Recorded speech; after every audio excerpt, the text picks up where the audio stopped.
Welcome live to California Speedway in Fontana, California. Half a world away from last Sunday's bizarre kart FedEx Championship Series race in Surfers Paradise, Australia.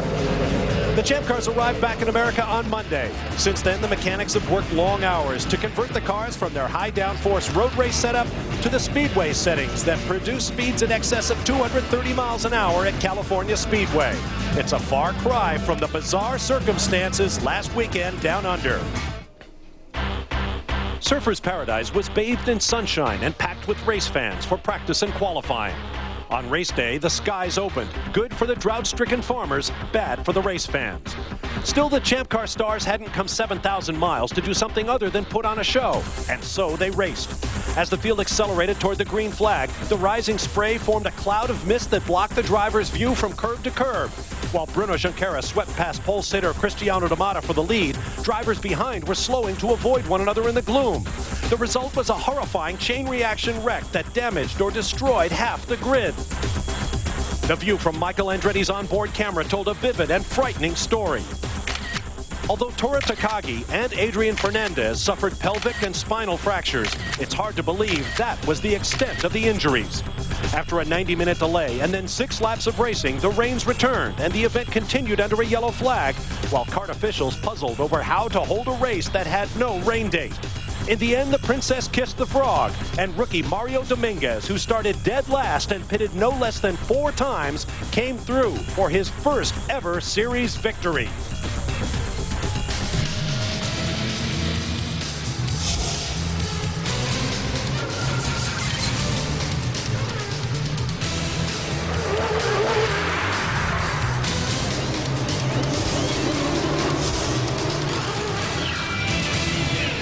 Just 5 days removed from the chaos of Surfers Paradise, welcome to overcast but dry Southern California and practice for the 500 presented by Toyota.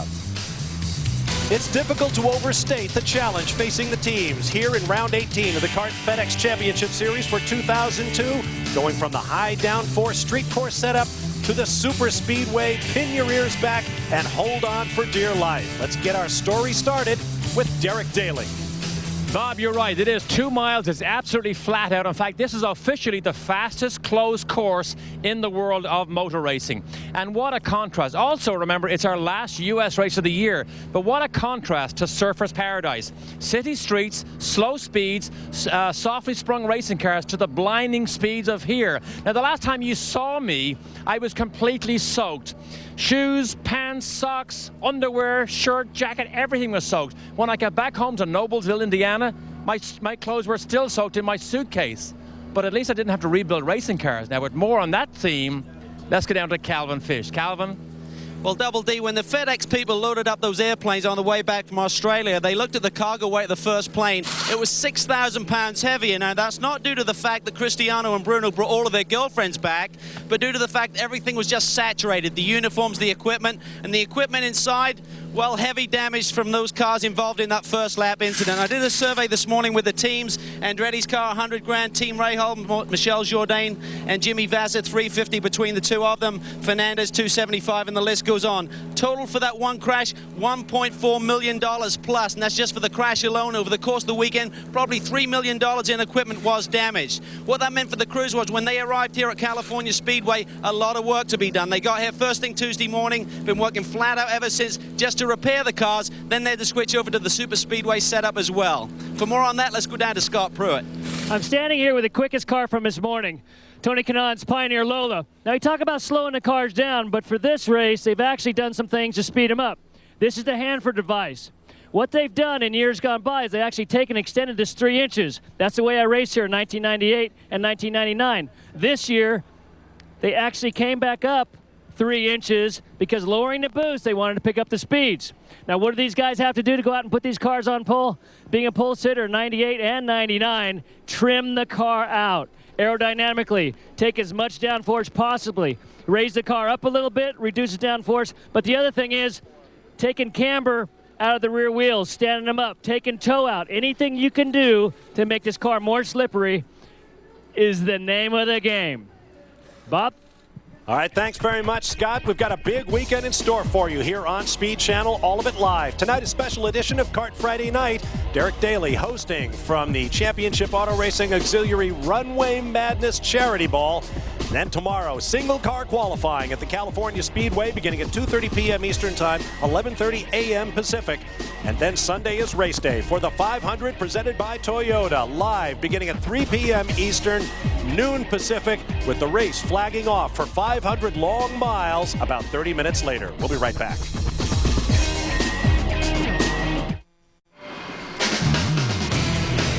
Speed Channel's coverage of the Kart FedEx Championship Series is brought to you by Prudential Financial, growing and protecting your wealth. And by Toyota, get the feeling.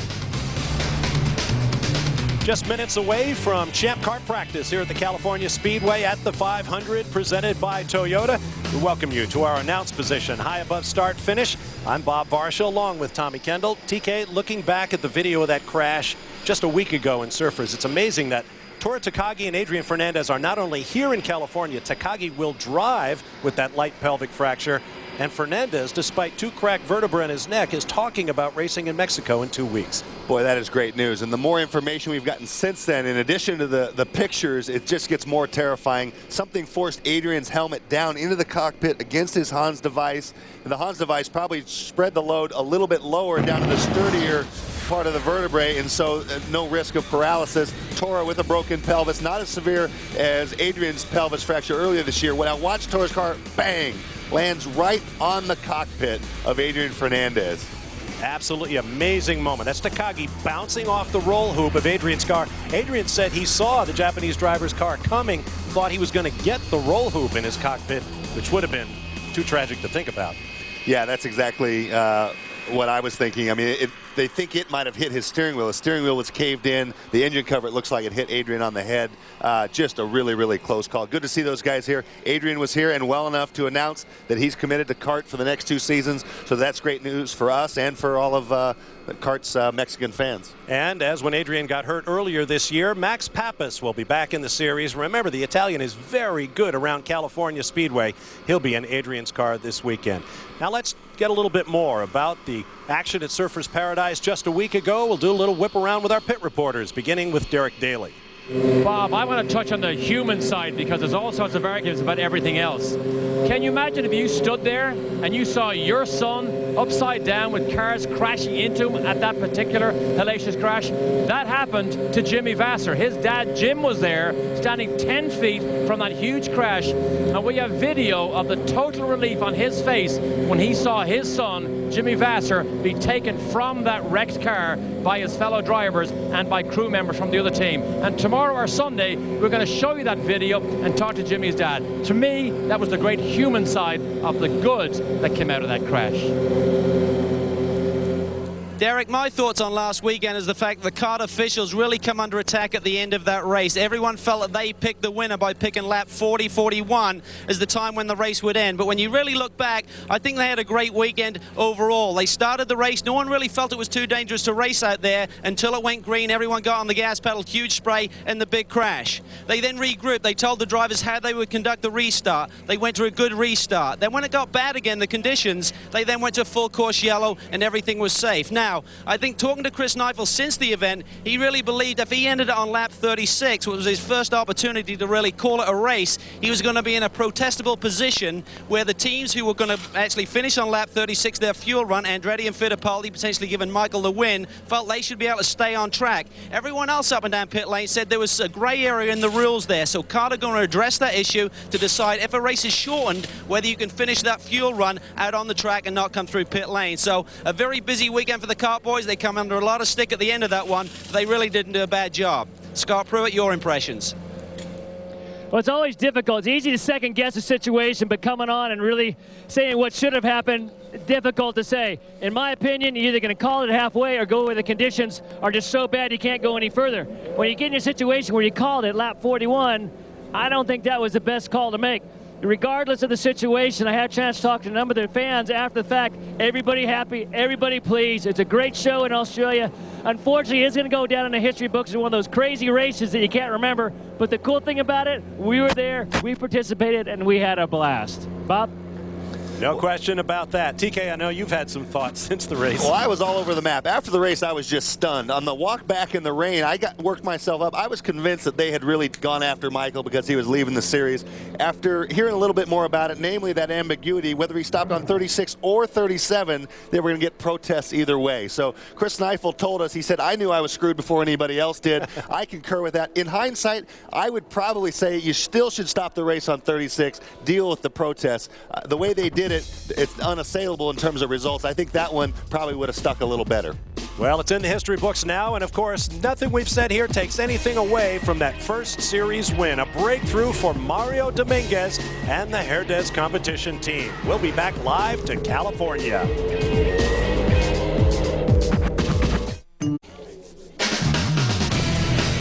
Welcome back to California Speedway, live here on Speed Channel. Practice for this weekend's running of the 500 presented by Toyota. We've already seen speeds in excess of 232 miles an hour. Here's a look at the morning practice speeds. Tony Kanaan right up top. Dario Franchitti right there with him, along with Patrick Carpentier, and all the cars very, very closely bunched.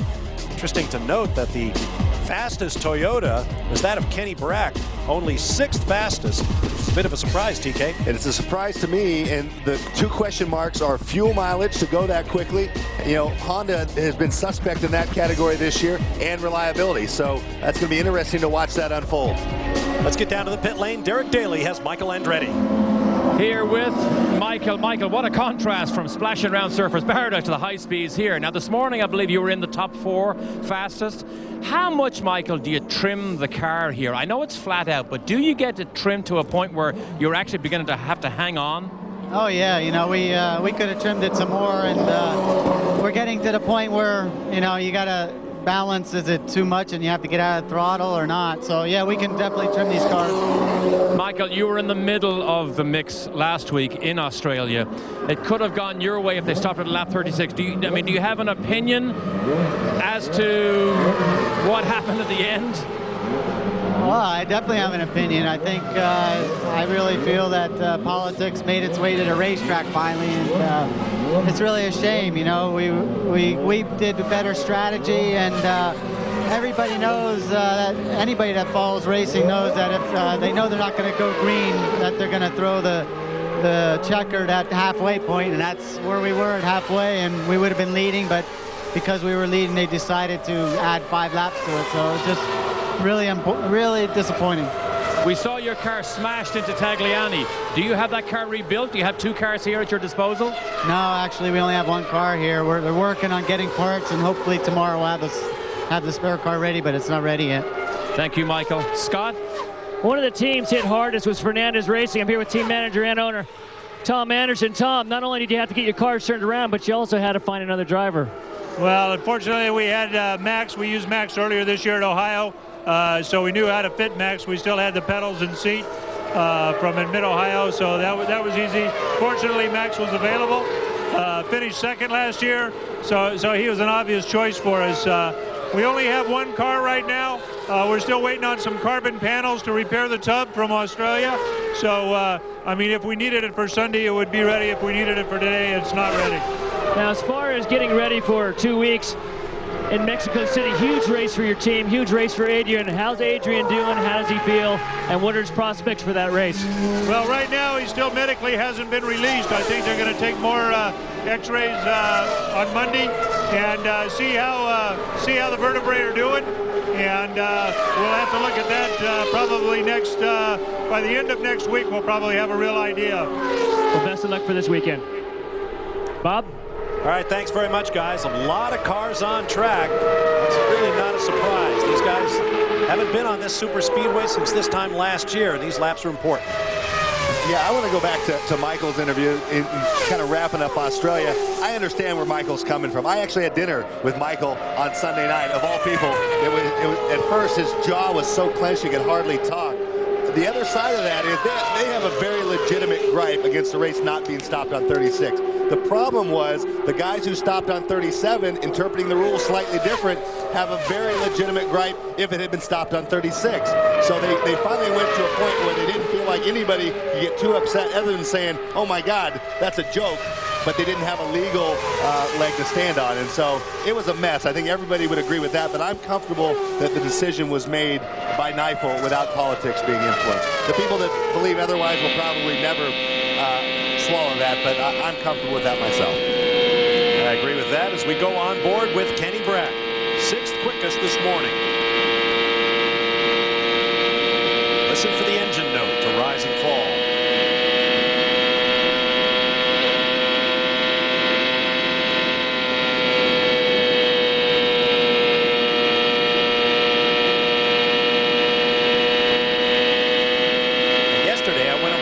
Track with Patty Mayer, one of the pace car drivers in one of the official pace cars, a supercharged Lexus. We were up around $130, and I can tell you this place shortens up and narrows up despite its tremendous width and 2-mile length. When you get up over 100 miles an hour, can't imagine what it's like at more than 200. Well, in the center of those corners, the G-loads are astounding, both straight down from the banking and into the side from the lateral forces.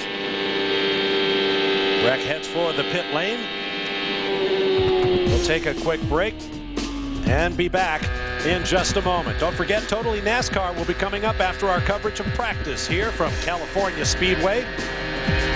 And later tonight, catch Trackside live from Rockingham, North Carolina, site of this weekend's NASCAR Winston Cup event. That'll be at 7 p.m. Eastern tonight. We'll be right back to California Speedway.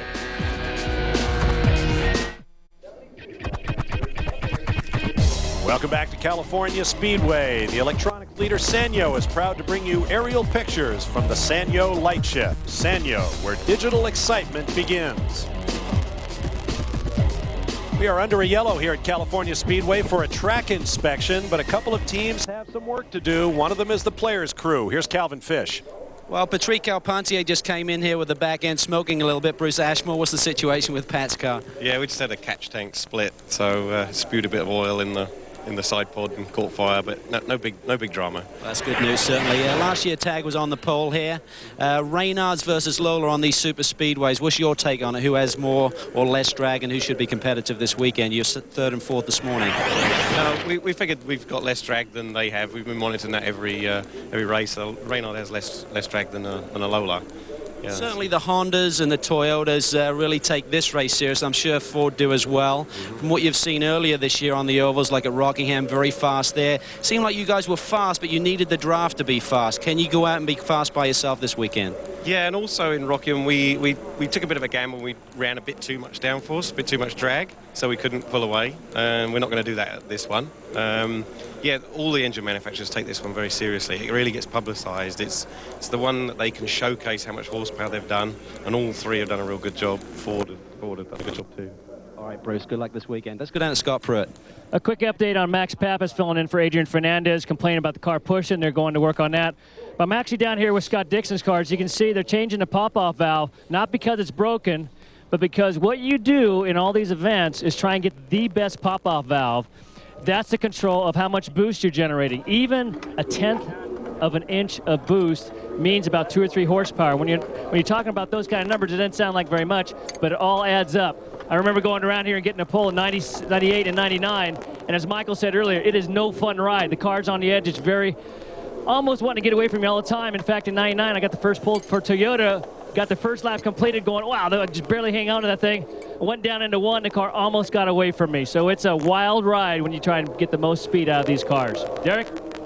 Here's a man standing in Jimmy Vasser's pit supporting him for the weekend and, in fact, for the season. He is Johnny Rotten, of course, of the Sex Pistols. Last time I saw you was on the grid of the U.S. Grand Prix in Indy. You're a big motorsports fan.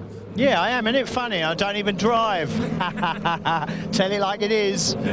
Now, tell me, they're talking about a movie about your life.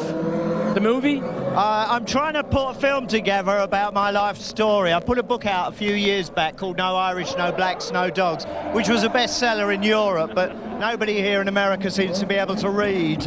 So I'll make it into a movie. Now, the most unusual thing that we heard from you at the U.S. Grand Prix is who your favorite speed channeling announcer is. Tell me who that is. Oh, Mr. Hobbs. Well, he's a wacky old sod, isn't he?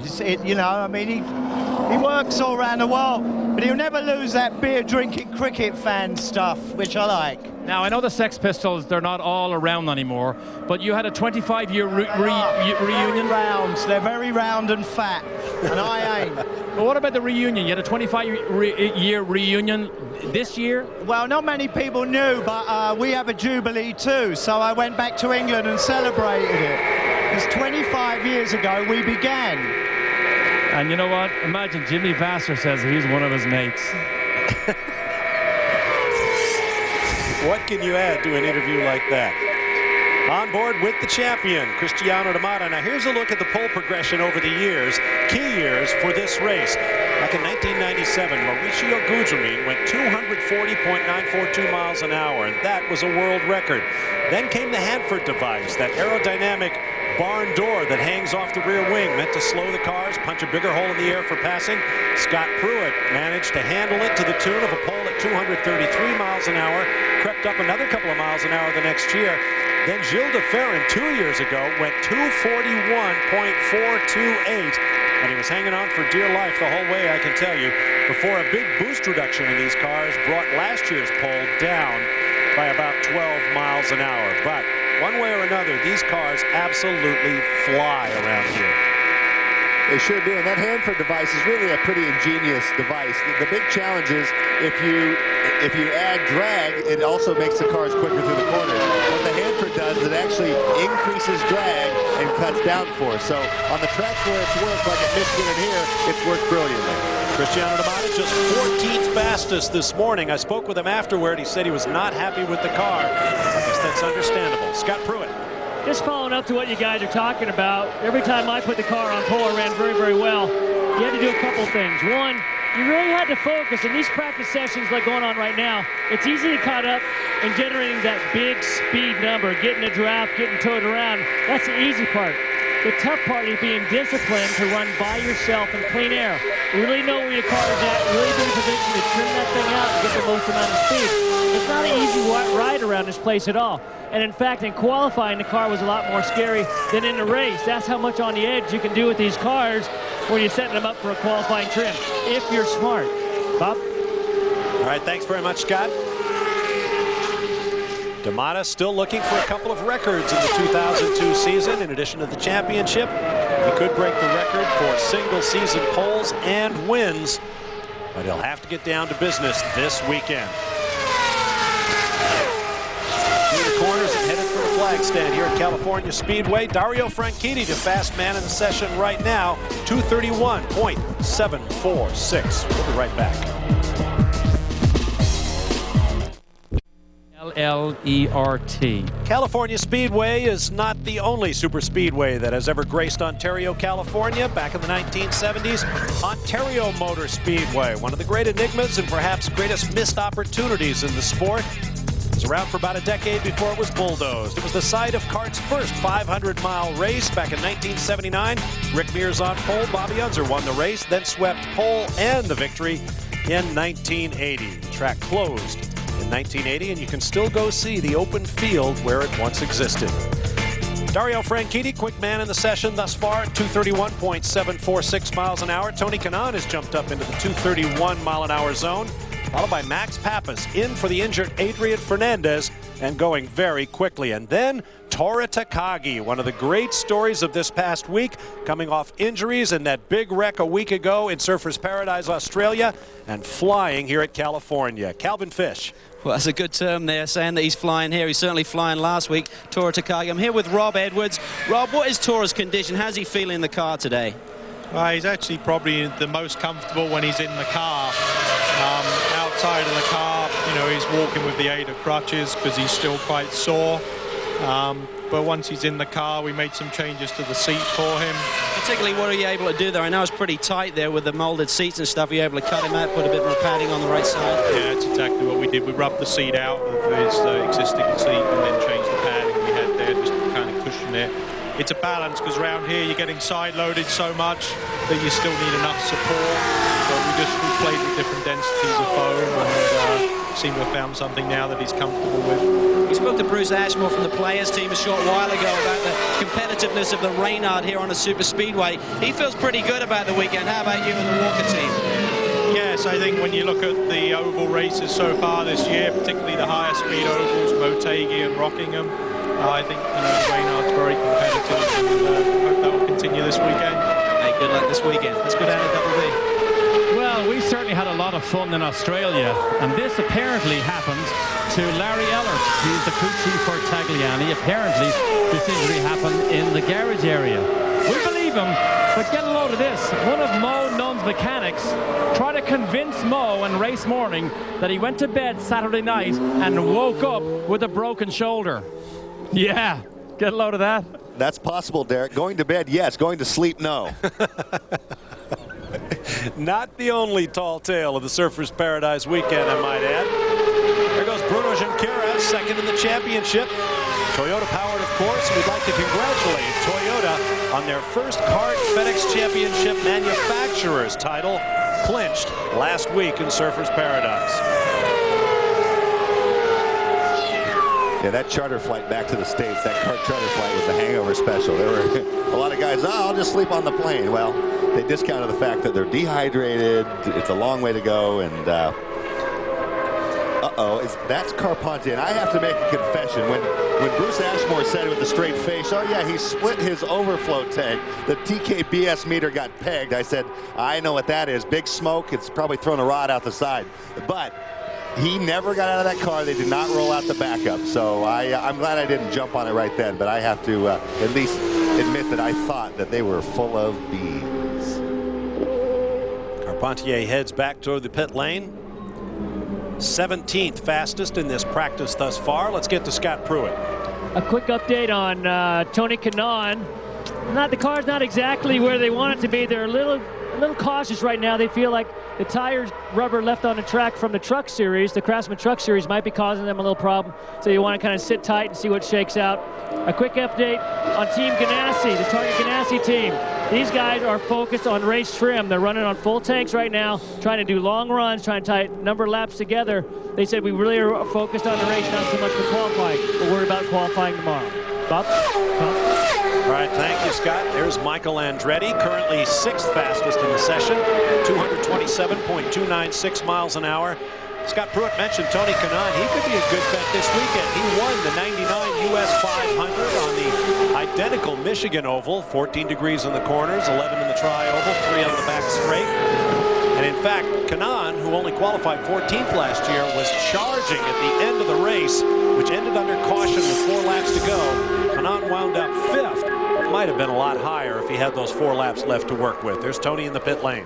If I'm not mistaken, that Michigan win came at the expense of Max Pappas, who had dominated that race and ran out of gas with just a few to go.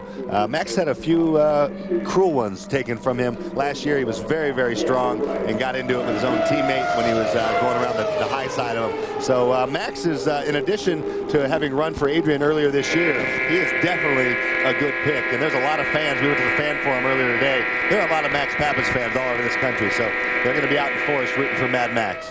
Max has been bumped to 4th by Michael Andretti, who's up to 228.978 as you watch Cristiano D'Amata. If he or Christian Fittipaldi can pick up the win, each of them has won this race once.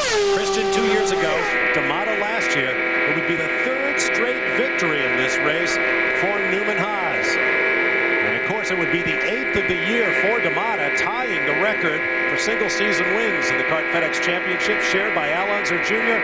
and Michael Andretti. Let's go to Calvin Fish. Quick update on Carpentier. The team are very happy with the car. They're saying he still has 8 cylinders, so he should be okay. The smoke was still continuing when he came in and made a pit stop. And it looks like the players team are actually disconnecting the rear bar, looking for a little bit more rear-end grip around the super speedway. We got some radio communication from Paul Tracy. He's saying he's having to use every inch of the racetrack right now to go flat out. And I would like to ask Scott Pruitt this, possibly, if that's what they normally do around here. A lot of the guys say they're easy flat until you get into race trim and you cop the big draft. Do you need to be using all of the racetrack out there, Scott? That's a good question. I think generally generally speaking, the reason you use most of the track is because you don't want to screw up any speed. You want the car to be as free as possible. I talked with Paul Tracy after practice, and he said his car is not right. Something is not good. His teammates, both Michael and Franchitti, said their car is great.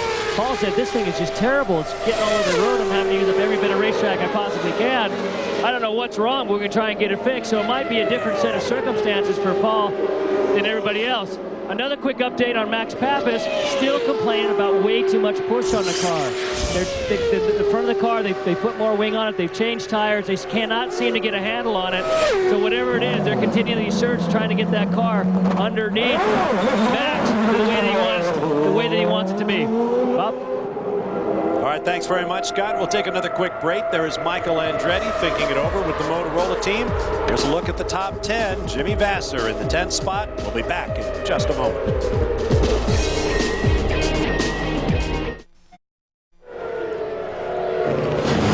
You'll want to be with us 2 weeks from now on Speed Channel as we journey to Mexico City on an all-new track incorporating parts of the historic Hermanos Rodriguez circuit for the Champ Car return to Mexico City. Ron Dixon has laid out a spectacular interpretation of the old Rodriguez Brothers circuit, including a section that will run directly through a baseball stadium. You won't want to miss it. Perhaps 400,000 people on hand. Friday qualifying November 15th at 4 p.m. Eastern, live on Speed. Kart Friday night on the 15th at 10:30 p.m. Eastern. Then Saturday qualifying at 3:30. And then Mexico Gran Premio. Joe Ramirez will be the Grand Marshal. We'll have it for you live, beginning with our pre-race show at 3:30 Eastern, 12:30 Pacific time, only on Speed Channel. And you can be sure that a star of the show in Mexico City would be Adrian Fernandez, who is out for this weekend, standing by with Calvin Fish. I just want to see the scene, Bob, when Adrian drives through that baseball stadium for the first time there in Mexico City. Adrian, we see you with the neck brace. What is your exact condition and how are you feeling today? Well, I have two, they call it compound fractures of T2 and T3.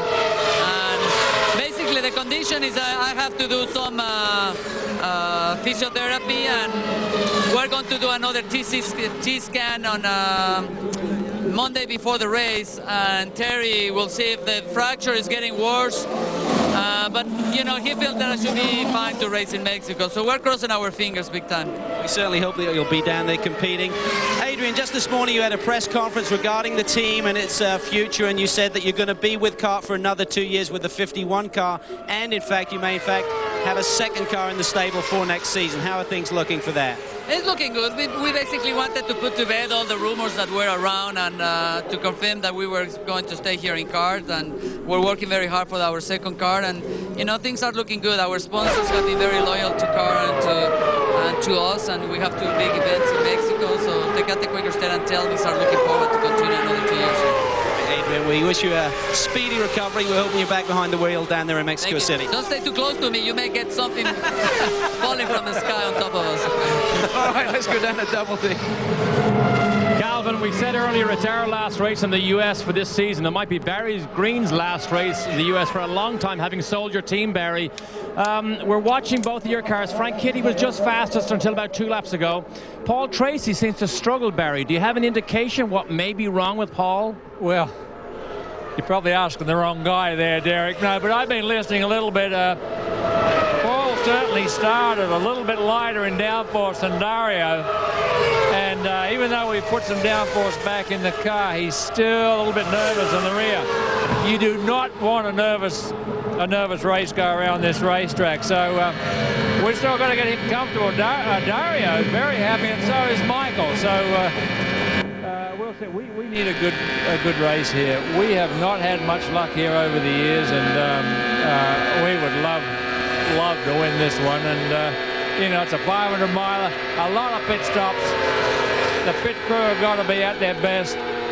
We'll have the lap regulation first time in a long race like this, so we'll see how that comes into play. And you know, I love it when there's a bit of guessing. So we've got to yell it now anyway, Derek. We'll see what that's all about. So Barry, will this be your last race in the U.S.? You're personally? You know, Derek, I'm still arguing over what my job description might be for the future for Andretti Green, but not really. I mean, what Barry Green right now is trying to help as much as he can to help set the course for Andretti Green Racing, and we've got so many deals we're working on and so many things happening. It's all very, very exciting. You know, a new series for Andretti Green, and certainly my brother Kim and Michael are very excited about the team's future, and for me, my goal is to try and make sure everyone at Team Green has got a job next year at Andretti Green. You know, and this business is all about sponsorship, and while I'm very, very pleased with where we're at today, we've still got a little bit of work to do. And so my goal is to worry about the people that work for Team Green right now, not so much Barry Green. Barry Green, he'll figure it out in the future, and like I said, I'm really excited about handing it on, and really excited about the potential for Andretti Green.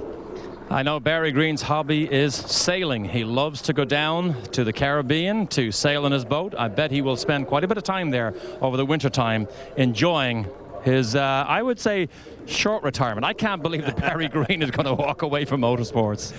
Well, I hope he doesn't go far. Great fun at the racetrack. Now, here's the reason for the yellow flag. Bruno Junqueira slowed to a stop down on the apron and will be towed in by the Simple Green kart safety team.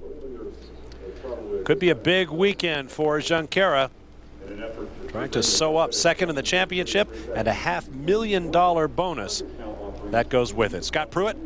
Well, Bob, we just mentioned a little bit ago that Ganassi was focused on the race setup, which is what they were doing long runs. So no mechanical problems, except they ran out of fuel. They were seeing how far they could possibly go, how much fuel. Now, when you see his car come in fact, we're just starting to see it.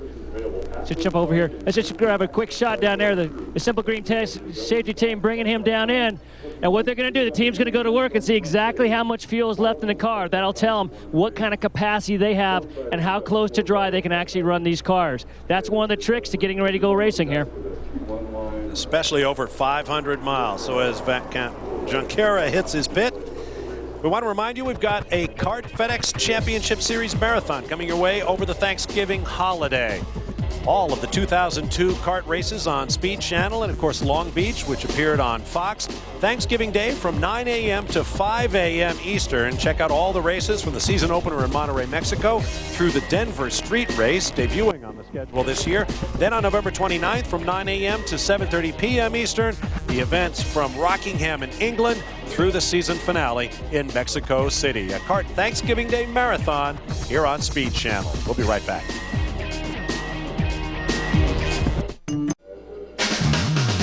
Speed Channel's coverage of the Kart FedEx Championship Series is brought to you by Bridgestone, advanced technology that gives you a grip on the future. By Toyota, get the feeling. And by Prudential Financial, growing and protecting your wealth. Still under a yellow flag here with a little over 40 minutes to go in this practice session for this weekend's running of the 500, presented by Toyota. I'm Bob Varsha with Tommy Kendall. Let's get to the pit lane and Calvin Fish. Well, it's been a big week for Mario Dominguez, taking his first win in the Kart FedEx Championship Series. And Mario, what's the week been like for you? You obviously had to get back from Australia, but I'm sure a lot of media attention, particularly down in Mexico. Oh, the media attention in Mexico has been non-stop. I mean, over the past, since I got from Australia, and even in Australia, I don't think I've been off the phone more than 2 hours over the past 4 days. It's just constantly non-stop interviews and TV, radio, newspapers. It was very big for Mexico, and you know, like I was saying to the team last night, that they made a whole country very happy. Well, it was an awesome job last weekend, and congratulations for that. But as back to business today, first laps on this super speedway. You got the little 15-minute rookie orientation session this morning. What's your impression? Big eyes out there? It's awesome. It's like you say, it's big eyes. It's really good fun to drive around here. It's unbelievable to drive these speeds. It's my first taste of a super speedway. You know, I've been asking around a couple of the drivers, Cristiano, them out about some tips and things, and it's a good feeling. I think it's a very good place. that portrays the quality and the real speed of these champ cars. It's very good fun driving. All right, Mario, good luck this weekend. Let's go down to Double D once again. This is the engineering brain thrust for Paul Tracy. Tino Belli, Steve Chalice, Stuart Kenworthy is here. Stuart, I know there's a lot of head scratching going on now with Paul. Do you have an indication what might be troubling him? No, not really. The car overall is just not very good. We've got understeer, we've got oversteer. We're going back now to a setup that we've run previously that we was very happy with, and hopefully that will cure most of the problems. Did you come here with a setup similar to Dario's, who seems to be running very well? Well, I think it's a question of how good a tow you're getting as to how well you're running. And I think they've been able to pick up a better tow right now. Their car is not all that great either. So there's a lot of head scratching going on at Team Green. Thank you, Stuart. Scott? I'm here with Joe Barberi. Joe, spent a lot of years working with Bridgestone over the years and Firestone. And when I drove for them, I remember some of the tires were built in Tokyo, actually in Japan, and some were built in the States. Is that still the case now? That's correct. We're the only tire manufacturer that has two manufacturing plants for race tires. And although Akron does the majority of them, there still are some produced in Tokyo. Now, as far as you're looking at production and places for production next year, is there a thought to get everything done in the States, or you want to continue having some stuff done in Japan and some stuff done in the States? Now, it'll continue to be in both facilities. I think it's important to keep both of them up on the latest technology and come up with some new ideas. So our plan is to have them both produced in both facilities. Now, we're hearing a few of the guys are having some problems with cut tires.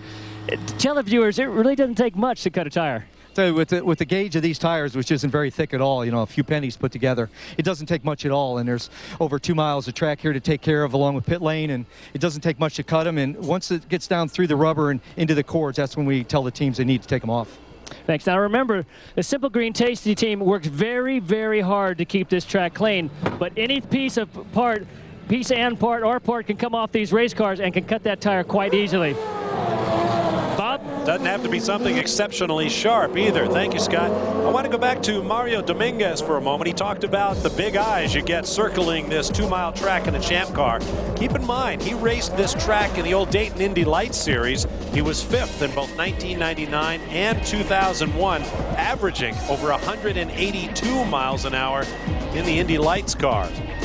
Our current fast man is Alex Tagliani at 233.726 miles an hour. That is the fastest speed we've seen all day. We'll take a break and return. We're back on track under green in California.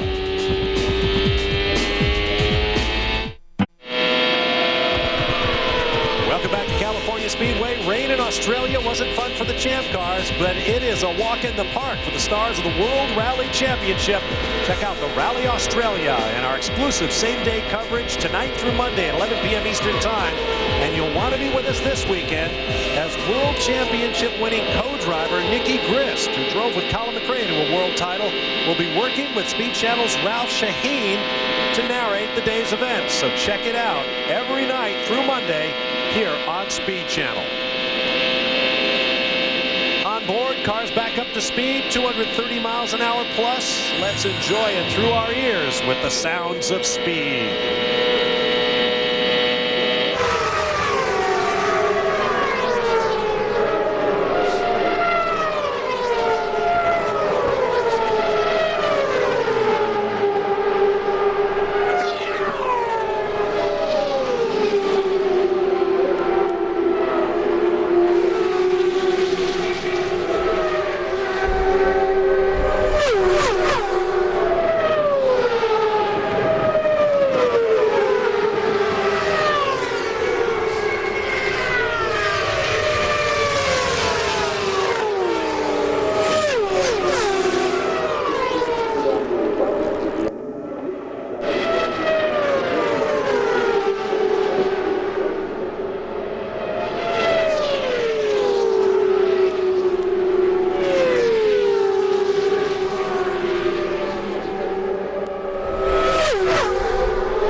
Patrick Carpentier currently 18th among the cars on track. At the other end of the spectrum, his teammate Alex Tagliani is fastest at 233.726 miles per hour. Let's get down to the players' pit with Calvin.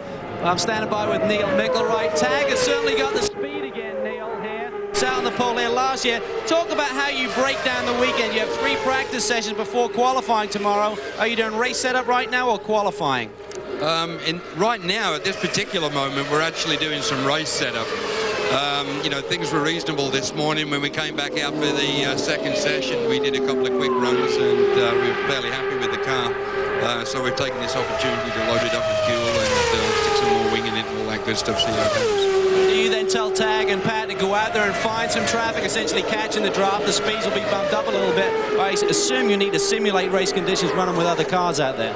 Yeah, pretty much. What we try to do is put each of them in a situation where they actually have to catch somebody. That tells us a lot about the ultimate speed of the car, and then once they've caught it, of course, we find out how it handles right at the end. All right, mate, thanks a lot. Let's get down to Derek. With Mark Johnson, team manager for Jimmy Vasser. Mark, you brought a lot of junk home from Australia. What's the workload been like for this team over the last 5 days? Well, Derek, we had obviously a tough week for Team Rahaal's Shell and Gigante cars. That first little incident cost us 1 car. That one went in the transporter, and it's already headed home. There's no repairing it. It was just a complete write-off. And that was the practice crash, right? That was the one at the beginning of the race, the first start. Okay. And so we got that one headed back home. Fortunately, we had another tub here in the transporter when we got home, so we were able to build Jimmy 1 new car and repair his other one from the weekend. And Michelle in the first crash also rode off about half a car, so we had to fix that one. And we got his other car ready to go. But we're back and going with 4 cars. The guys are absolutely worn out.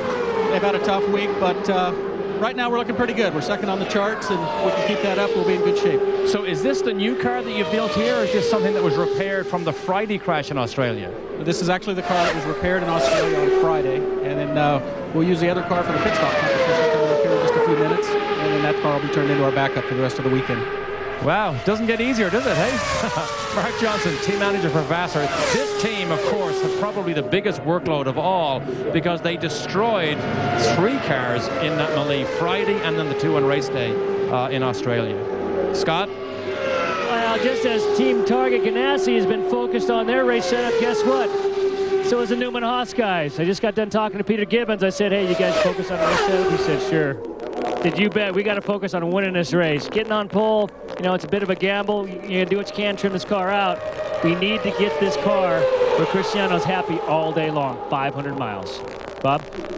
All right, thanks very much, Scott. Now, a moment ago, you heard the Derek Daly talking with Mark Johnson about the Craftsman Pit Stop Contest. Cristiano D'Amato will be in that contest. 5 teams in all. The number 8 car for Jimmy Vasser from Team Rahal. Alex Tagliani's number 33 from Players Forsyth.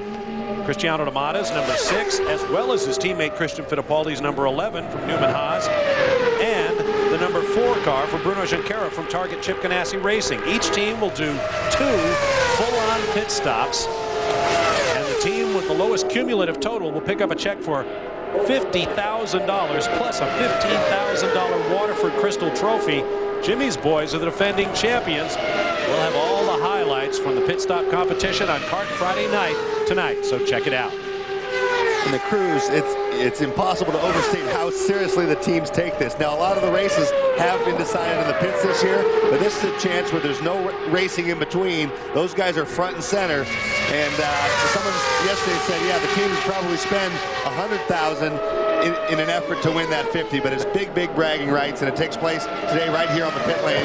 By the time it's over, they'll be battling darkness, but a lot of those guys are worn out at Team Rahal, but they will suck it up. The adrenaline will get flowing, and they'll go head-to-head, eliminate down to the final round. I went over to the Team Rahal garage as soon as I got here this weekend to take a look around. A lot of new parts on the cars. A very expensive weekend for the Shell team and the Gigante team. Here's a look at your top 5. We'll take a break and return live to California Speedway with more of practice.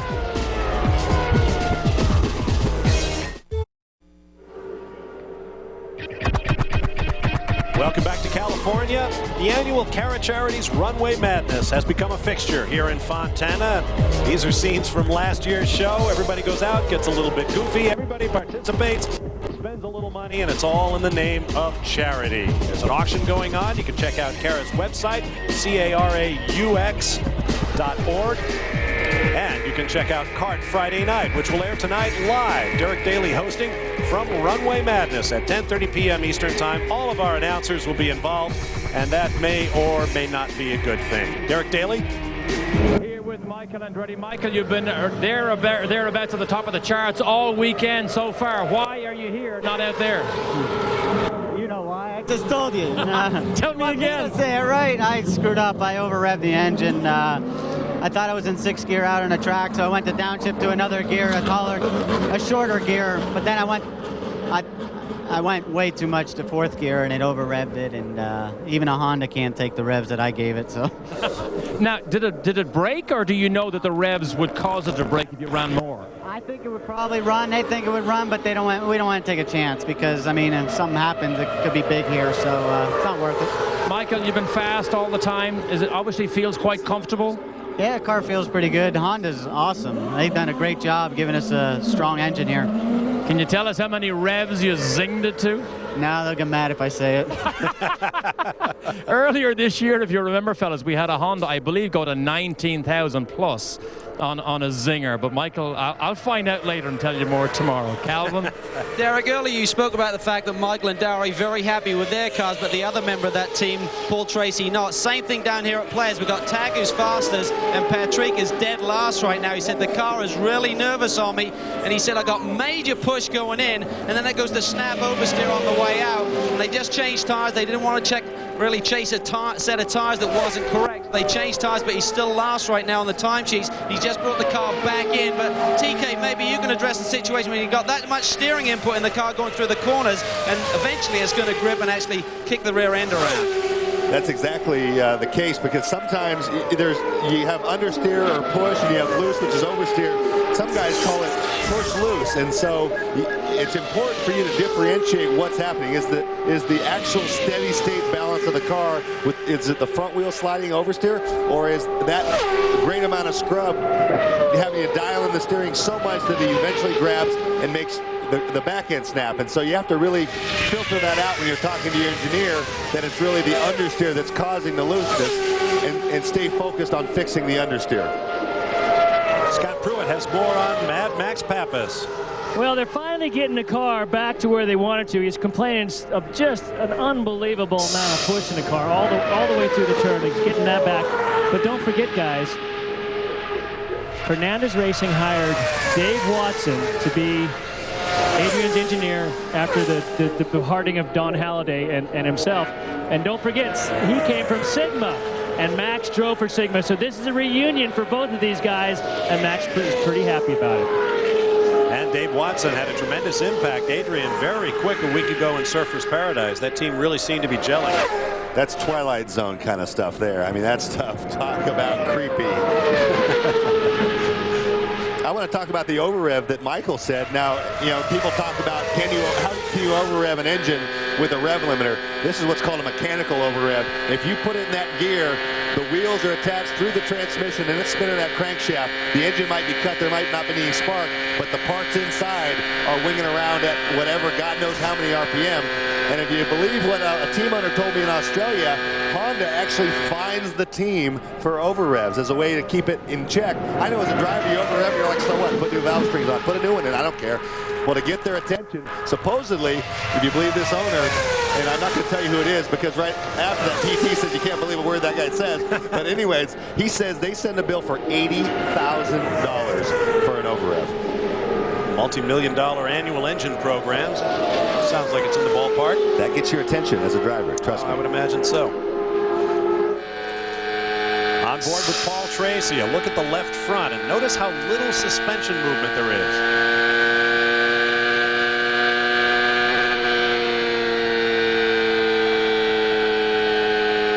Is he headed for the pit lane? Yes. Big lift. That's a pity. It's great fun to go around, watch that wheel, see just how smooth this 2-mile California Speedway oval truly is. Paul Tracy works on it. Here's a look at your top 5. Alex Tagliani still up top at 233 and change. We'll be right back.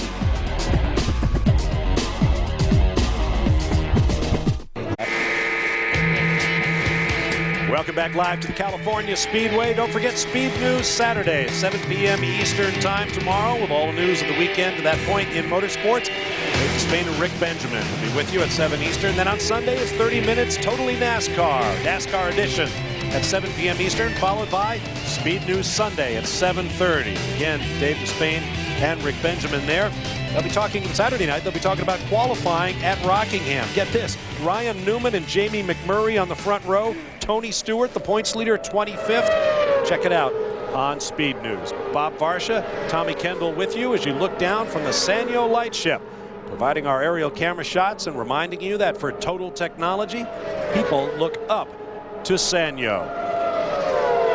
Let's get to the pit lane and Derek Daly.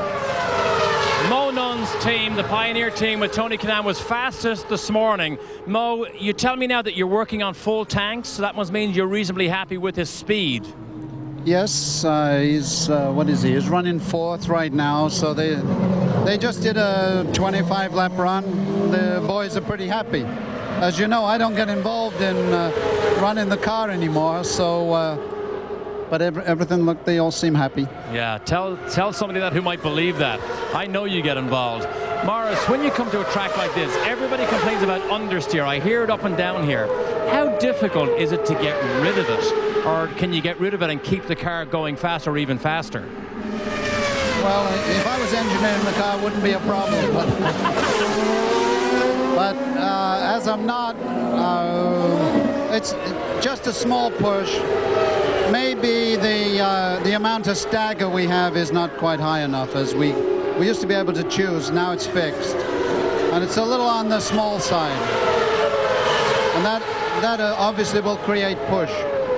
Mo Nunn, who is the master engineer for so many years with Ganassi, and of course my old boss in Formula One, fellas. Thanks very much, Derek.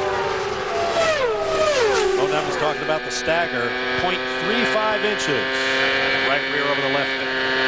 And if you want to experience or get an idea of what stagger does, what stagger is the difference in circumference. You want the outside rear to be a little bigger than the inside rear. And we're going to watch a replay of something while I try to explain stagger. Let's watch this first, then I'll go back to it. It's down off of turn 4. Whoa! And it looks like PT trying to find the shortest distance around the track and not realizing that Tony was pulling up next to him.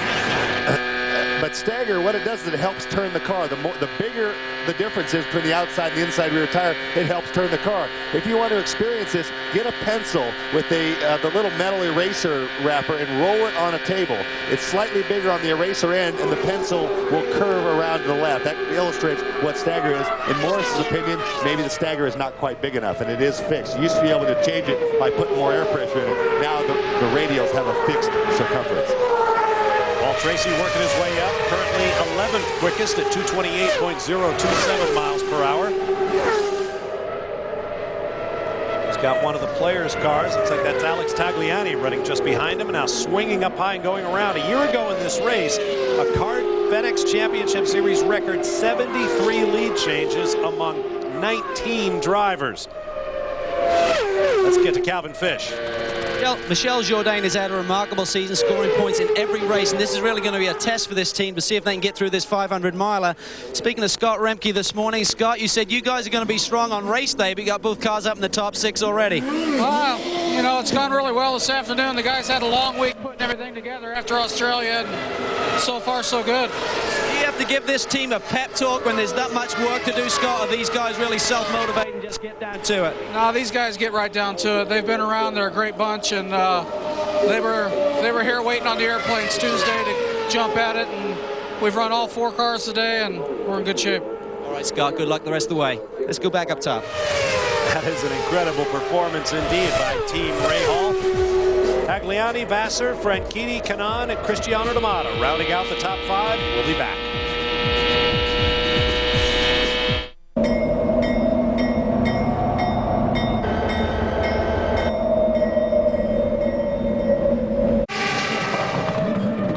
Welcome back to Fontana. Live coverage of the CART California 500. Practice now in progress. A quick update on a couple of the guys. Oriol Servia still complaining about a big push in his car. Cannot seem to get the Reynard where he wants it to. In fact, it's interesting. A lot of guys complain about push.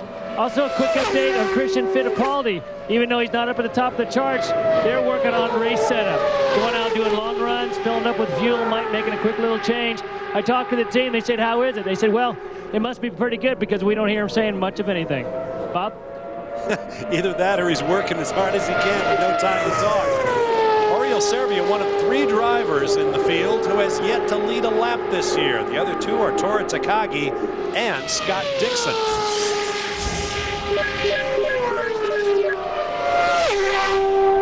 Now looking at the time charts here, it's almost meaningless because as the guys have stated, that the draft really means everything on terms of the times. There's no way to divine which guys have been running by themselves, which guys are running race setup versus full tanks. So the question, as I look to Sunday, one of the big things is reliability. And I know all the engine manufacturers, this is what they live for, but this is also what scares them to death. And I played in the Krosnoff golf tournament on Tuesday, the Jeff Krosnoff Memorial, and I ran into Lee White from Toyota. Not only did he look very relaxed, having clinched the championship, he said he was really looking forward to the championships being clinched and really unleashing the guys. He said, with the exception of Bruno and Christian, who are still fighting for second, he said, we're going to let those other guys rev them up. And he said that meant probably over 16,000 RPM is where Toyota has done their durability tests. Scott? What are you talking about? I just got done talking to one of the Target guys. I said, this race is, it's a long way. It doesn't really make much sense to go out there and lay a blistering lap down right now. He says, well, it's kind of like being with your girlfriend. It's not about speed. It's about longevity. Dario Franchitti currently 3rd at 2:31.746. Calvin Fish has more on him. Well, Kyle Moyer, I believe, is on the radio to Dario right now, but we talk about the longevity factor here on this super speedway, and certainly the motor is one situation, but talk about the upright situation on the Lola car. We saw it at Motegi, and there's been a bit of a concern for you ever since. Have you addressed that issue, and now you're confident? Yeah, I mean, we've had issues all year with it.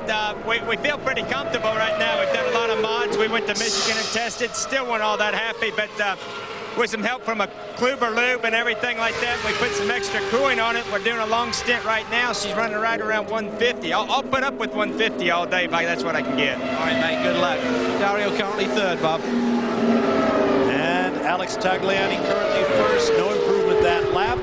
55 laps complete. Most of all drivers on track. Tagliani will be right back.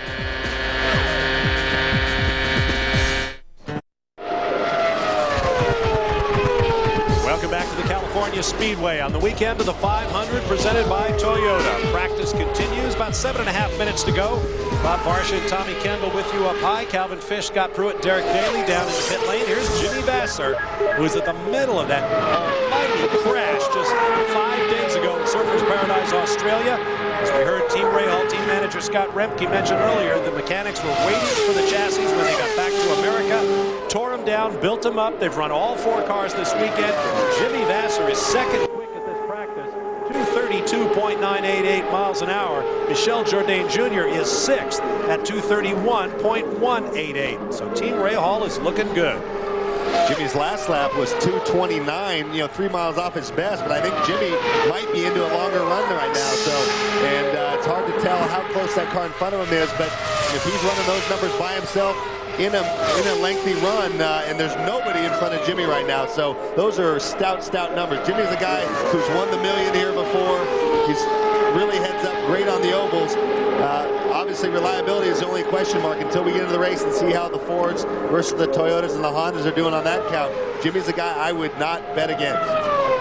Well, things are looking a little grimmer down at the Target Chip Ganassi end of things. Kenny Brack currently 11th, Bruno Junqueira 13th, and Scott Dixon 17th on the time charts. Look at Christian Fittipaldi, who won this race 2 years ago.